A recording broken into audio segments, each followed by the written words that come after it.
was very different species than the paper-based forgery. So we handled that. And then the most important amendment we came across in the Evidence Act, where we had to deal with the problem of primary evidence and secondary evidence. No, in a paper-based or in a tangible medium, paper-based evidence, you have the primary evidence where the original is there. When you prepare a document and sign it, that is the original. When the original is not there, you try to prove the contents of the original through photocopies or secondary evidence. You bring in evidence to lead in. In the electronic format and the electronic medium, we don't have the concept of original and duplicate. For the simple reason, everything is original and everything is duplicate. How do you know the electronic record which is generated for the first time is the original? There is no way of knowing or dealing with the subject. So there is a problem of evidence, and this is a problem which all over the world lawyers have to grapple with. So we had followed a technique where if certain conditions are fulfilled, then electronic records by itself will be treated as a primary evidence. Section 65A and 65B have been put inside the Indian Evidence Act. So by this, we started this Information Technology Act. That was in the year 2000. And from 2000 to 2008, vast changes have taken place. So we could see there are more and more offences being committed more in the cyberspace because people are migrating to cyberspace, more transactions take place in cyberspace, e-commerce is taking off, and naturally this has led to a corresponding wrongdoings in cyberspace. Now, so we thought we had to relook into this act, and then we came across some provisions where we had to supplement the existing act. First of all, we thought we should make this digital signatures technology neutral.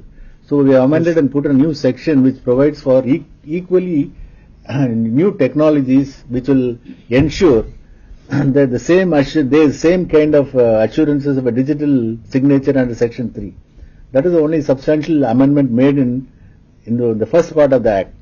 Then we have, when we created more offences, there is a problem of identity theft. There is more and more people stealing the identity, and then there is a pretext calling, and then there is a problem of people sending in obscene messages in the communication devices. That is a very frequent malady. Then most important is the privacy. There have been instances where cameras have been used, hidden cameras have been used to capture the private parts of people, and then that was circulated. Yeah. So this evil was rampant. So we have addressed that issue by providing for punishment. Then we also handle cyber terrorism. A new definition of cyber terrorism has been put, patterned on the same definition of terrorism which is found in the POTA and TADA, where the computer resource is used to disrupt the society's functions. So these are some of the major offences we have created. Now, as we progress further, we will find more and more offences will have to be created.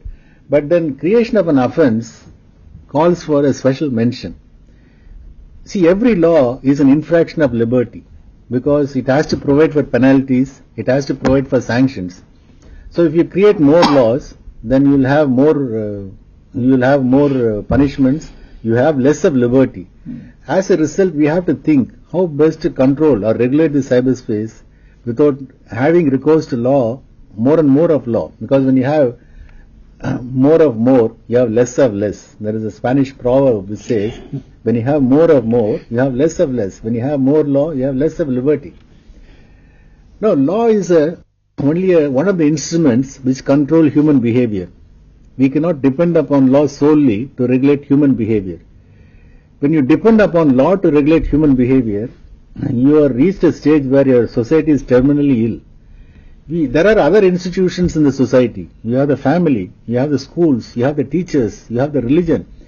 You have a whole lot of other institutions which have to teach how to behave in cyberspace.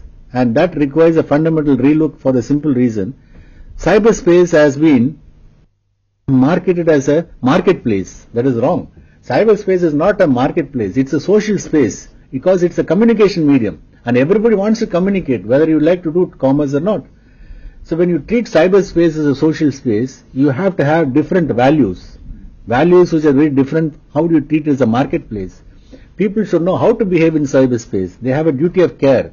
They have a duty of care to their fellow users.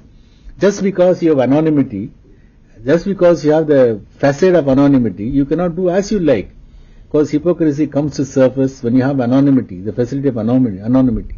That is another shortcoming of the US constitutional value invading the cyberspace regulation. So we will have to be very careful when we try to deal with misdemeanors in cyberspace.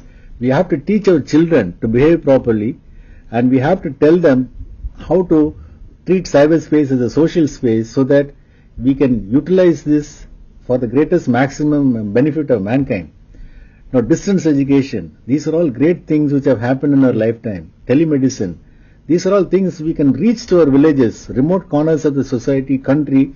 We can take the benefits to the corners of our country. So this is a great instrument of social change, and if we must harness it, we need people's cooperation. It has to be a people's movement, and this is a wonderful thing. And lastly, I will only quote from what Lawrence Tribe talks about how to face the challenge of technology. He said every new technology will create problems. For that you don't have to amend the law every time. How do you get it? He says from him, Lawrence Tribe, technologies which are familiar to the framers and ratifiers of the Constitution do not exhaust the threats against which the core values of the Constitution should be protected, and the same level of protection should be extended to information irrespective of the form in which it is generated, stored or transmitted. He said this is a kind of an attitude which lawyers and policymakers will have to adopt. Thank you. Sir, I have two questions. One which is frequently raised by the business process outsourcing industry, and the second is the concern of the civil liberties and human rights groups in India. The first question is the BPO industry is of the opinion that there is a lack of data security protection mechanism in the law. Second question is the human rights groups are concerned about providing more and more wide discretionary powers to the police, particularly in search and investigation mechanisms. I understand there needs to be a balance between the national security concerns and the protection of freedom of speech and expression. As far as the data security is concerned, we are addressing that in the new amendment, yes, Section 43A. Yes. We are providing for enhanced punishment for some if security procedures have not been put in place. Anybody who handles sensitive data, he is liable to pay compensation and also face a criminal punishment. Yes. The new section 43A is being inserted. But in this context, I would like to bring it to your notice. Theft is not like a burglar who enters your house in the midnight, breaks open your door and runs away. Yes. It is invariably a household member who steals here. It's invariably an employee who has left the employment, carries away the data. Right now it can be addressed under the Indian Penal Code, breach of trust, but then this data theft, it is not as you think somebody breaks open something and takes it away. So our laws are sufficient to handle with data theft. The second question regarding the concern of the civil liberties associations that a lot of discretionary powers are sought to be given. Now, you see most of the offences are committed by persons not sitting in their home, in their desktop computers because they can be easily found out. It is done from cyber cafes because it affords them some anonymity so that they can hide. It is always cyber cafes where these things happen. Naturally, we will have to target the cyber cafes, and otherwise there is no means of capturing these individuals. As I told you, information is intangible. It flees at the speed of the light, and it is very difficult for the law enforcement agencies to go and investigate any offence at all because the offender would have committed it, he would have left the scene, the information would also left the scene. So this is something which we have to live with this. Now that is why we are now protecting privacy, and we are also providing for, there should not be any unauthorized surveillance. That is also bad. But you will find that even in United States, they are having softwares like